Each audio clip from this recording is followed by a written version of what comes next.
70 anos de Emei Monteiro Lobato.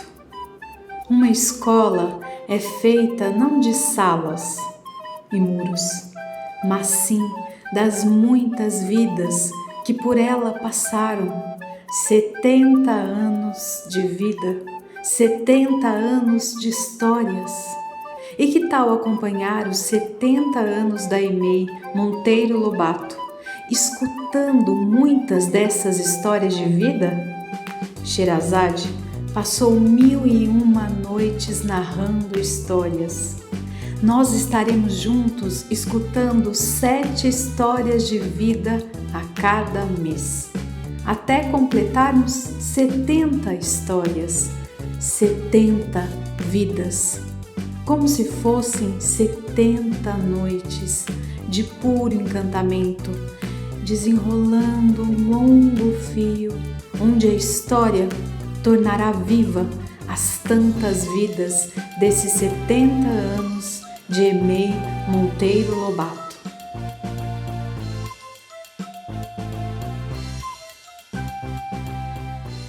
Para conhecer a história que agora começo a narrar, guarde bem esta paisagem. A personagem principal dessa história bebe, vive e é nutrida como um retrato dessa terra. Mulheres atravessam uma capoeira de algodão. Mulheres colhem o algodão. Entre elas, uma menina de 9 anos, parida do ventre de Maria do Socorro, a segunda de 6 meninas, nascida no Ceará, na fazenda de Cajazeiras dos Ivos, no Anel do Algodão, Maria Cláudia. Nesse começo da nossa história, vive com sua família na Paraíba, numa vila de Uiraúna chamada Quixaba. Se fecharmos os olhos, poderemos ver as casas simples. Não existe cerca.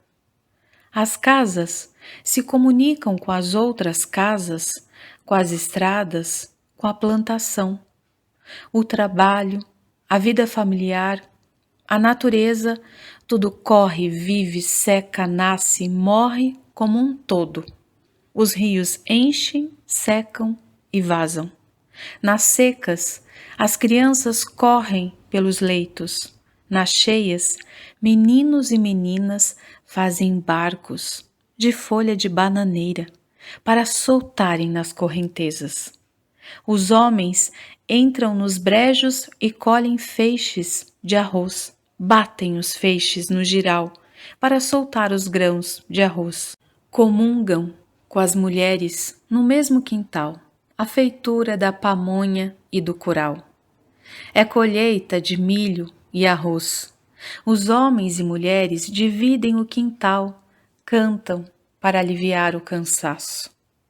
O pai arrendava as terras, até que o dono da fazenda as pediu de volta. O pai comprou um sítio e começaram todos a erguer a casa. Uma família cede os braços para outra. Colocam lenha na caieira, tijolo por tijolo. Eles são moldados, assados, e todos, adultos e crianças, passam noites em claro a trabalhar. As paredes aparecem pelas mãos de crianças e adultos. A casa é feita de barro. A casa é feita de chão. Tudo é terra. Tudo sem cerca faz parte do trabalho e da plantação. Toda essa paisagem era guardada em retrato quando as tias, irmãs da mãe de Maria Cláudia, vinha de São Paulo para visitá-los. Essas tias viajavam sozinhas e trabalhavam fora de casa. Elas eram motivo de olhos grandes das meninas como Maria Cláudia. Faziam o que mulher não podia fazer. A mãe era uma das 3 costureiras daquele pedaço de chão. A casa então vivia cheia, principalmente na festa da padroeira. Os retalhos serviam para brincar, e as meninas também brincavam de costurar com espinhos de mandacaru. e batizavam suas bonecas embaixo do pé de Joá. Até que se mudaram daquela vida tão junta dos ciclos da natureza e foram para a cidade, para que os filhos continuassem a estudar. Um tio já morava na cidade e trabalhava como pedreiro. Na roça era tanta coisa sabida para poder viver, mas tanta sabença do campo de nada valia na cidade. A vida era outra. A mãe de Maria Cláudia fazia cocadas e ela, ainda menina, entregava nos bares. Também vendia os cachos de bananas que traziam do sítio. O pai foi trabalhar como pedreiro e vendedor de doces num carrinho que ele comprou. A mãe acelerava a roda da máquina de costura. E assim foi. Até que um tio de sua mãe convidou toda a família para morar e trabalhar em suas terras, em Maioba, em São Luís do Maranhão. Esse foi outro tempo em que a família de Maria Cláudia aprendeu muita coisa: a fazer polpa, licor de genipapo, queijo, a tirar a juçara da palmeira. A tia de Maria Cláudia a levou para morar na cidade e trabalhar no comércio da família, para que ela mesma pagasse a escola particular em que foi estudar. Mas como tudo um dia gira e finda, aconteceu que seu pai se desentendeu com o veterinário da fazenda, genro do tio de sua mãe, e eles tiveram que ir embora dali. Sua mãe estava grávida da sexta filha. O pai foi para São Paulo e a mãe pariu sua filha. Com um mês de vida, seguiram as mulheres todas da família. 7 mulheres cruzaram o Brasil.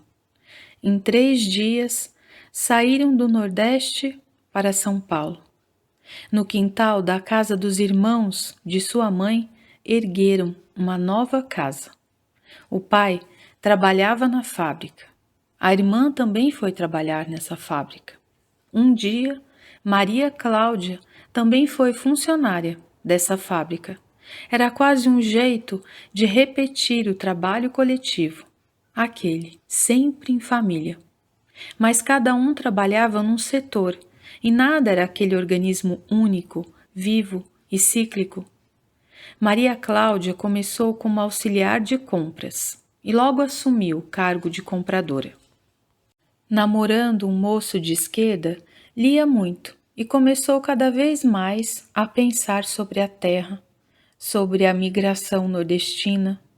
Morando em Guarulhos, com uma população imensa de nordestinos, em um bairro nordestino, ela questionava as estruturas sociais, o trabalho, o preconceito contra o migrante.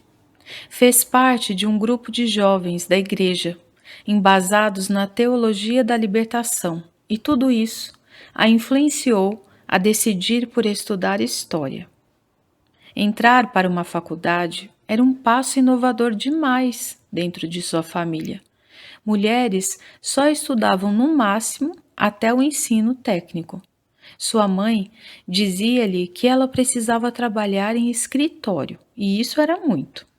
Mulheres jamais chegavam depois das 10 da noite. Além do que, a família de Maria Cláudia estava construindo um sobrado.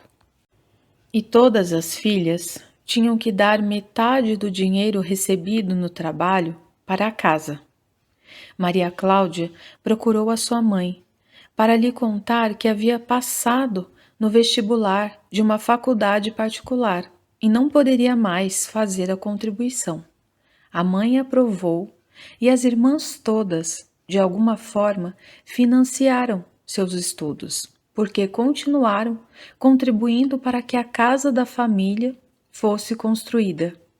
Ergueram o sobrado e Maria Cláudia ergueu o alicerce de novos caminhos para as mulheres da família. Quebrou a regra das 10 da noite. Quebrou regras mais que as tias todas que iam visitar a família lá na sua infância, na Paraíba. Na faculdade, os colegas da sua sala formavam um grupo forte e questionador e promoviam eventos com a presença de pensadores como Florestan Fernandes, Frei Beto. Nessa época, também entrou para uma organização que apoiava movimentos sociais. Tornou-se professora de História da Escola Pública Municipal e Estadual de São Paulo. Continuou o trabalho na fábrica. Casou-se com um colega da Faculdade de História, com quem teve suas filhas gêmeas, Júlia e Luísa. A vida seguia sempre com as discussões sobre a terra, num país que escolheu não fazer a reforma agrária e deixava órfãos tantos nordestinos e tanta terra sem produção e tanta gente sem comer. Quando o PT assumiu a prefeitura de Guarulhos, Maria Cláudia ocupou a Secretaria de Cultura, no setor das bibliotecas.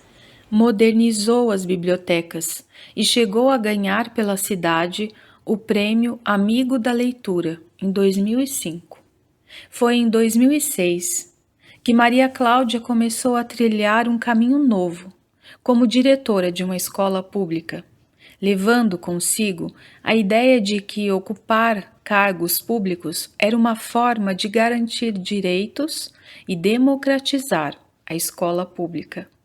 Nos anos seguintes, como diretora, buscou alianças com as universidades públicas e com a comunidade.